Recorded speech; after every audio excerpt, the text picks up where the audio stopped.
benda tak? Apa tu? Okay. Katakanlah ada satu anggota, contohnya badan kerajaan nak satu quotation kat Afiq, tapi Afiq tak tahu nombor plate kereta dia apa. Masalah tu. Masalah juga untuk admin nak buat kan. Tapi tak masalah kalau kita guna iWorkshop. Okay. Contohnya orang tu PDRM. Cara kita nak buat quotation. Cara dia adalah Afiq pergi dekat bahagian tambah baru jualan tunai. Tambah baru jualan tunai. Dekat mana? Dia dekat mana? Rekod seberharga? Yes, dia dekat bahagian rekod seberharga. Dah pergi kat rekod seberharga, pergi dekat bahagian tambah baru jualan tunai. Klik. Lepas tu dah klik, tak tahu nama pelanggan tu apa, tekan je PDRM.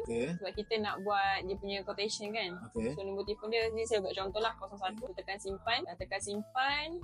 Video ni panjang sikit lah, and then kita tekan cuba nak buat bil, tekan senarai barang. Ni buat macam biasa lah. Yang ni kita buat macam biasa. Yang ni maybe saya akan cut sikit lah video dia, cuma ni saya nak tunjuk macam mana saya nak transfer. So sekarang ni katakanlah orang yang saya dah buat quotation tu, dia setuju dengan quotation saya. Saya nak pergikan benda ni, nak alihkan benda ni dekat rekod servis. First kali kita kena transfer dulu dekat salin ke rekod jualan tunai. Ini first step, salin dulu. Dah salin. Yang ni saya nak double check lah, saya dah salin semua.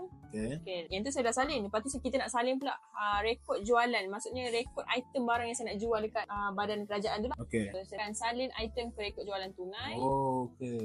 Ada dua salin lah. Benda ni sangat mudah sebab kadang-kadang ada orang yang nak buat quotation. So ni cara paling cepat lah bagi saya. Dan kita pergi dekat panel bahagian tepi. Pilih bahagian rekod jualan tunai. Dekat situ dia ada benda yang Bella buat tadi tu lah. Dan cari nama yang Bella tulis tadi iaitu PDRM. Dia dekat sini. Katakanlah Bella dah dapat dah nombor plate kereta tu. Bella dah dapat nombor plate kereta tu. Nak edit dari nombor plate kereta tu, dia tekan je nombor kenderaan. Tekan je WME. Kat mana tekan ni nombor kenderaan? Tekan dekat sini tu. Yang biru dah.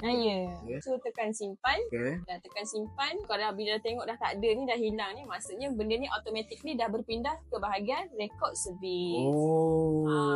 So kalau kat bahagian rekod servis ni, kalau macam nombor chassis kita tak ada, nombor enjin kita tak ada, kita kena isi. Yang ni dah automatic. Yang ni memang nombor plate saya memang dah ada lah, tertera kat tu. So kita buatlah macam biasa. Sangat cepat, mudah. Ni PDRM tadi kan? Yes, PDRM tadi. Sekarang tadi first kita tak letak nombor plate kereta. Bila kita dah pergi dekat bahagian rekod jualan tunai tu, kita nak edit nombor kenderaan tu, tekan je kat nombor kenderaan tu. So ni lah tadi. Ni tadi. So itulah tips yang saya nak share lah. Ni pun saya dapat daripada Cikgu D. So guna-gunalah picture yang terbaru ni. Baik.